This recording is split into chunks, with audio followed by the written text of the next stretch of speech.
โดยพุทธานุภาพธรรมานุภาพสังฆานุภาพบทสาธยายมนต์พชังคะบริตอันศักดิ์สิทธิ์และจิตอันตั้งมั่นอาตมาขอถวายพระพรชัยมงคล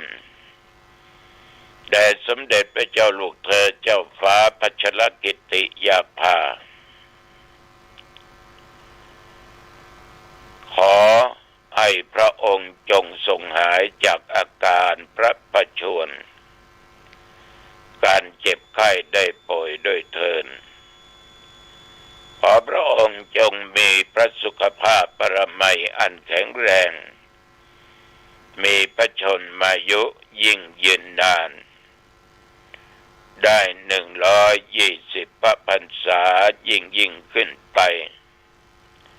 ขอถวายพระพรกรมอุตุได้ประกาศบอกตักเตือนบางที่บางแห่งยังมีฝนลงอยู่แต่อากาศก็เริ่มลดลงหนาวลง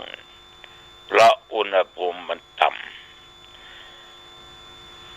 ตะวันนี้33ปัจจุบันนี้17 องศา